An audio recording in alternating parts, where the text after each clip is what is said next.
In this video, I will explain how to write numbers with the correct amount of significant figures after an addition or subtraction problem.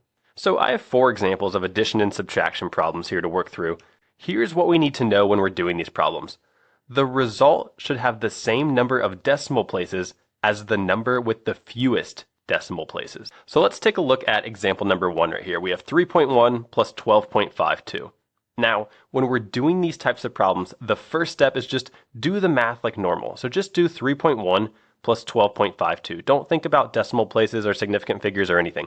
Just do the math first. So when you do that, you get 15.62. Now, this final answer, we want this to have, as the screen box says, we want this to have the same number of decimal places as the number with the fewest decimal places.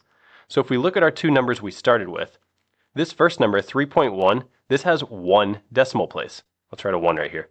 12.52, this has 2 decimal places. So let's write a 2 right here. So the fewest number of decimal places is 1. So we want our final answer to only have 1 decimal place. So what we're going to do is we're going to look at the first decimal place, which is this 6 right here, and then we'll take a look at the number that comes after it. Does this 2 tell us to round up the 6 to a 7? Or does it tell us to keep it as a 6? Well, if this number is 5 or greater, then we'll round the number up. But if it's less than 5, then we just keep the number as it is. So in this case, we're just going to keep it as a 6. So our final answer is going to be 15.6. So this answer only has 1 decimal place, which matches the fewest number of decimal places in our beginning numbers. Okay, now let's check out example number 2. First things first, we're just going to add these two numbers together. So when you do that, here's what you get. So we get 22.0574.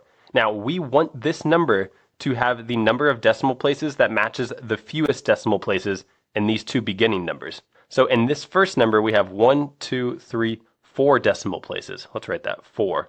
In this second number, we have 1, 2 decimal places. So let's write that 2. So we want our final answer to have the same number of decimal places as the lesser of these two values, which would be the 2. So what we're going to do is look at our answer over here, and we'll say, okay, let's identify the first 2 decimal places, 1, 2. Then we're going to look at the number that comes after that second decimal place, and that's a 7. So that 7 tells us we need to round up this 5 to a 6. So our final answer we're going to write as 22.06. Okay, now let's look at example number 3. 7.345 minus 2.1. So again, first things first, just perform this subtraction right here. So when we do that, here's what we get. So we get 5.245. Now we need to analyze how many decimal places were in each of these beginning numbers. So in this first number, we had 1, 2, 3 decimal places. So let's write a 3 right here.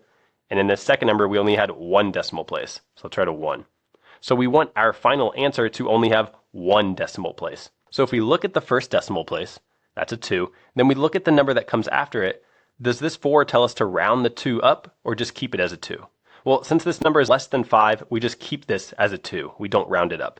So our final answer is going to be 5.2.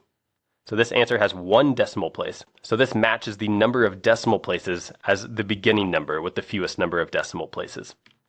And let's check out our very last example here, number 4. We have 27.68 minus 14.369. So if we perform this subtraction, here's what we get. So we have 13.311. So again, we're going to analyze our beginning numbers that we started with.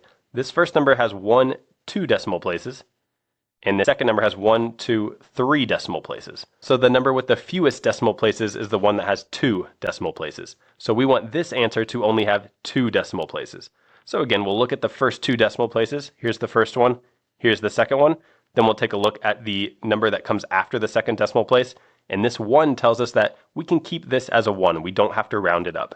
So our final answer is going to be 13.31.